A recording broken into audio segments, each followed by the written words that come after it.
بسم اللہ الرحمن الرحیم نحمدہ ونصلی علی رسولہ الکریم۔ ابھی کینیڈا میں جو میرا حالیہ بیان ہوا ہے جس پہ کافی کنٹروورسی پھیلی ہے اور میرے بارے میں یہ دعویٰ کیا گیا کہ میں نے ایسے الفاظ کہیں جس سے نبی صلی اللہ علیہ وسلم کی بے ادبی جھلکتی ہے یا اس میں گستاخی کا پہلو نکلتا ہے، یہ دعویٰ کیا گیا۔ تو دیکھیں، کوئی بھی مسلمان نبی صلی اللہ علیہ وسلم کی گستاخی کا، بے ادبی کا تصور بھی نہیں کر سکتا، اور میرا تو مقصد ہی دین کی دعوت کے لیے یہ جو میرے اسفار ہو رہے ہیں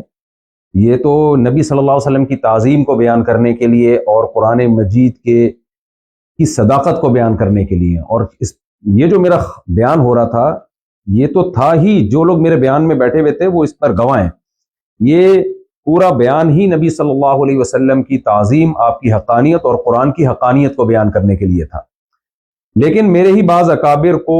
کچھ تحفظات ہیں کہ مجھ سے اس ٹاپک کو بیان کرنے میں، نیت اگرچہ میری ٹھیک تھی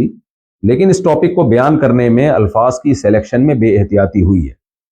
تو میں اپنے ان الفاظ سے رجوع کرتا ہوں۔ مجھ سے بے احتیاطی ہوئی ہے تو میں رجوع کرتا ہوں اپنے ان الفاظ سے۔ جن لوگوں کا یہ خیال ہے کہ میری وجہ سے ان کو تکلیف ہوئی ہے تو میں ان لوگوں سے معذرت بھی کرتا ہوں، اللہ تعالیٰ سے توبہ بھی کرتا ہوں، اور اپنے ان الفاظ سے میں رجوع بھی کرتا ہوں۔ میرا جو پہلا معذرت نامہ گیا تھا اس میں ہمارے ہی بعض اکابر کو، جن میں سر فہرست حضرت مفتی عبدالرحیم صاحب بھی ہیں، جن کی ہدایت پر میں یہ دوبارہ معذرت نامہ ریکارڈ کروا رہا ہوں، تو ان سمیت دیگر میرے بعض اکابر کو کچھ تحفظات ہیں۔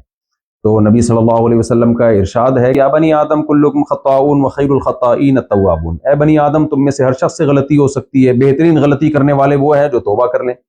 اور توبہ کے تین ہی ارکان ہوتے ہیں کہ عوام سے معذرت کر لی جائے، اللہ تعالیٰ سے توبہ کر لی جائے، اور اپنی غلطی سے رجوع کر لیا جائے، اپنے الفاظ سے رجوع کر لیا جائے۔ تو میں سمجھتا ہوں کہ توبہ کے تینوں ارکان اسی طرح پورے ہوتے ہیں۔ تو اگر میرے پچھلے کلپ سے کسی کو اطمینان نہیں ہوا تھا تو میرا خیال ہے میرے اس کلپ کے بعد اب اطمینان ہو جانا چاہیے۔ اللہ تعالیٰ ہمارے دل میں نبی صلی اللہ علیہ وسلم کی عظمت کو قائم رکھے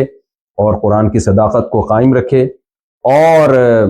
میں اپنے لیے بہت بڑی سعادت سمجھتا ہوں کہ نبی صلی اللہ علیہ وسلم کے ناموس پر اگر میری موت واقع ہو جائے۔ بہرحال الفاظ کے سلیکشن میں مجھ سے غلطی ہوئی ہے تو میں اس پہ دوبارہ صاف لفظوں میں معذرت کرتا ہوں، اللہ سے توبہ اور اپنے ان الفاظ سے رجوع۔ جزاکم اللہ احسن الجزاء وما علینا الا البلاغ۔